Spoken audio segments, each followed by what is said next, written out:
Assalamualaikum warahmatullahi wabarakatuh. Untuk pertemuan kali ini, kita akan membahas tentang penyusunan dan pengendalian kontrak. Nah, tahap yang sangat penting dalam proses pengadaan itu sendiri adalah mempersiapkan kontrak. Terdapat rancangan kontrak yang dimana ini merupakan dokumen yang perlu untuk diketahui oleh para supplier sejak awal proses pengadaan, yaitu pada dokumen pengadaan atau pada dokumen tender. Karena ada berbagai klausul yang ada pada rancangan kontrak yang dapat dijadikan pertimbangan bagi para supplier atau penyedia dalam keikutsertaannya pada proses pengadaan barang atau jasa. Nah, kontrak itu sendiri mempunyai pengertian sebagai perjanjian atau persetujuan yang tertulis, yang dimana dilakukan oleh dua pihak atau lebih yang dimana masing-masing pihaknya ini dituntut untuk melakukan satu atau lebih prestasi. Nah, di dalam perjanjian atau kontrak ini terdapat beberapa unsur.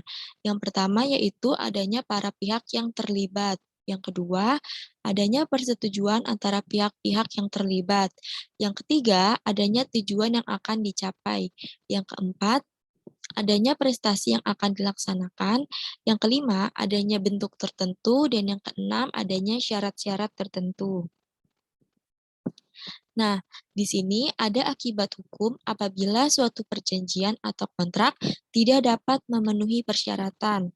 Yang pertama yaitu akan batal demi hukum, yang dimana apabila kontraknya tidak memenuhi syarat objektif, yang berarti perjanjian ini dianggap tidak pernah ada sehingga tidak akan mengikat para pihak.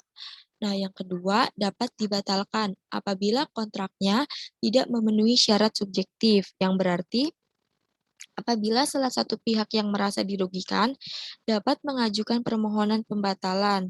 Namun, perjanjian tersebut tetap mengikat para pihak sampai adanya keputusan dari hakim mengenai pembatalan tersebut. Lalu yang ketiga ada kontrak tidak dapat dilaksanakan. Nah, kontrak ini tidak dapat dilaksanakan apabila tidak memenuhi syarat khusus. Misalnya, salah satu syarat kontrak itu kan harus dalam bentuk tertulis, tetapi tidak dibuat dalam bentuk tertulis sehingga kontrak ini tidak bisa dilaksanakan karena dia belum sah. Lalu yang terakhir ada syarat administratif, yang dimana apabila suatu kontrak berdasarkan ketentuan diperlukan syarat tertentu. Misalnya, dia harus dilaporkan kepada BI khusus kontrak pinjaman swasta yang dijamin oleh pemerintah. Nah, apabila syarat ini tidak ada, maka akan dikenakan sanksi administratif. Nah, yang akan kita bahas di sini adalah kontrak pengadaan barang atau jasa, yang dimana ini dapat berupa kontrak pengadaan barang, ada kontrak pengadaan pekerjaan konstruksi, lalu ada kontrak pengadaan jasa konsultasi, dan juga ada kontrak pengadaan jasa lainnya. Pada pada proses penyusunan kontrak, pengadaan barang atau jasa pemerintah terdapat beberapa tahapan, yang dimana salah satu tahapannya yaitu penyusunan draft kontrak. Nah, di sini ada tahapannya. Yang pertama yaitu dilakukan pengumuman akan dilakukannya pelelangan, yang dimana pengumuman ini akan dilakukan oleh panitia pengadaan. Lalu yang kedua adanya penyusunan draft kontrak, yang dimana ini akan menjadi bagian dari dokumen lelang. Dan ini yang akan dijadikan tugas kalian pada pertemuan minggu ini, dan penyusunan draft kontrak ini dilakukan oleh panitia pengadaan. Lalu yang ketiga adanya evaluasi dokumen penawaran. Nah, dokumen penawaran ini akan berisi administrasi, teknis, dan juga biaya. Evaluasi dokumen penawaran ini akan dilakukan oleh panitia pengadaan. Lalu yang keempat adanya negosiasi dan juga klarifikasi. Nah, negosiasi dan juga klarifikasi ini akan dilakukan oleh panitia pengadaan dan juga para calon penyedia atau supplier dari barang atau jasa yang akan diadakan. Lalu yang kelima adanya penetapan pemenang. Jadi setelah melakukan negosiasi dan juga klarifikasi, maka akan dilakukan penetapan pemenang, yang dimana ini penetapan pemenangnya, setelah penetapan pemenang ini akan dilakukan penandatanganan kontrak. Penandatanganan kontrak ini akan dilakukan oleh buyer dan juga supplier yang sudah terpilih atau ditetapkan sebagai pemenang. Nah, di sini ada bagian-bagian atau sistematika kontrak pengadaan barang atau jasa. Yang dimana yang pertama di sini adanya surat perjanjian. Di sini adanya pembukaan, adanya yang dimana isinya terdapat nomor dan judul atau nama SPK dan lain sebagainya. Lalu selanjutnya adanya isi perjanjian atau kontrak. Lalu adanya syarat umum dari kontraknya dan adanya ketentuan khusus. Di sini adanya ketentuan khusus. Ketentuan khusus ini dibedakan berdasarkan jenis-jenis kontrak dalam pengadaan barang atau jasa. Adanya ketentuan khusus pengadaan barang, ketentuan khusus pengadaan konsultasi, dan lain sebagainya. Ini nanti bisa dibaca pada modul praktikumnya. Lalu, di sini pada tugas praktikum minggu ini, kalian akan melakukan penyusunan draft kontrak, di mana penyusunan draft kontrak ini dilakukan secara individu. Nah, di sini ada beberapa langkah-langkah yang harus kalian lakukan. Yang pertama, kalian harus menentukan dulu nih para pihak yang terkait di dalam kontraknya. Lalu tentukan paket pengadaan yang akan disusun kontraknya. Setelah itu, kalian akan menentukan nilai pengadaan. Ini berdasarkan hasil penyusunan HPS. Nah, yang keempat, lalu kalian akan menentukan lingkup pengadaan seperti spesifikasi dan lingkup lainnya yang akan dibutuhkan. Lalu selanjutnya akan menentukan syarat dan ketentuan kontrak. Ada umum dan khusus, misalnya waktu pengerjaan, pengiriman, pembayaran, dan ketentuan lainnya yang diperlukan. Lalu kalian akan diminta untuk menyusun kontrak pengadaan tersebut yang dibuat di dalam laporan yang di dalamnya juga dilampirkan draft dari kontraknya.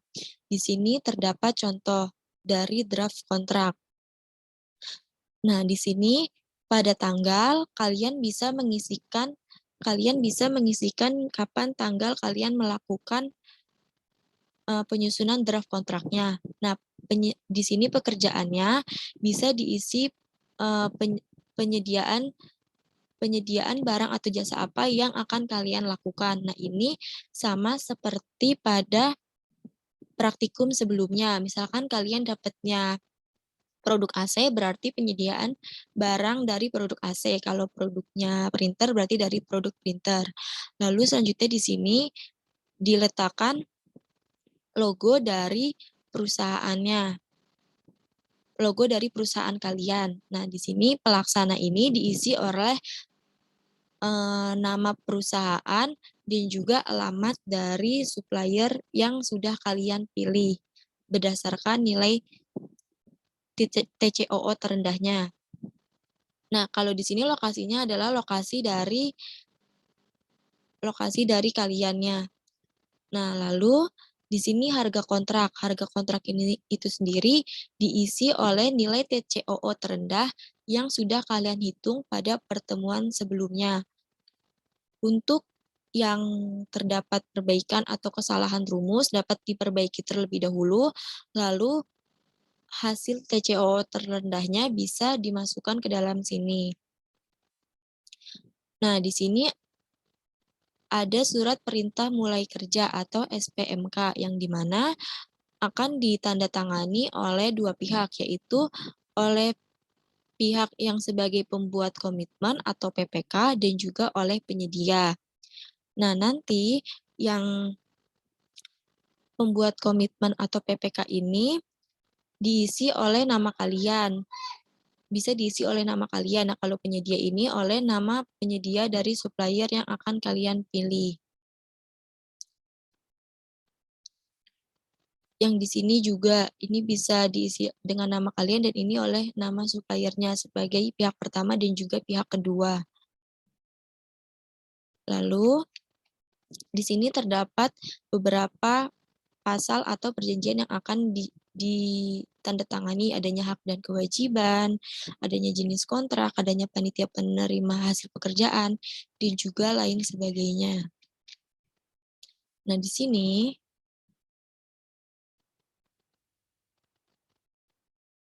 terdapat penawaran kalau di sini penawaran seragam kalau nanti disesuaikan dengan jenis pengadaan apa yang akan kalian adakan. Nah, untuk ini bisa diisi dengan nama produk dari kalian, kuantitinya berapa, dengan harga satuannya berapa, sampai PPN dan juga jumlahnya. Lalu, selanjutnya, untuk formatnya itu sendiri, kalian akan diperintahkan untuk membuat laporan praktikum, yang dimana formatnya itu ada cover, adalah daftar isi, adanya daftar gambar, ini apabila ada gambar, lalu adanya daftar tabel, di sini juga apabila ada tabelnya. Lalu ada bab 1 yang berisi latar belakang, tujuan laporan, dan juga manfaat laporan. Lalu di sini ada bab 2, landasan teori. Ini terkait materi tentang penyusunan dan penyesuaian kontrak. Lalu yang ketiga ada hasil praktikum, di mana di sini kalian harus melampirkan draft kontrak yang telah dibuat, yang sudah saya contohkan pada file yang sebelumnya. Lalu selanjutnya ada bab 4 yang berisi penutup, yaitu isinya adalah kesimpulan, dan jangan lupa disertakan juga daftar pustakanya. Nah, untuk format laporan ini, penulisannya harus disesuaikan dengan format penulisan TA ya.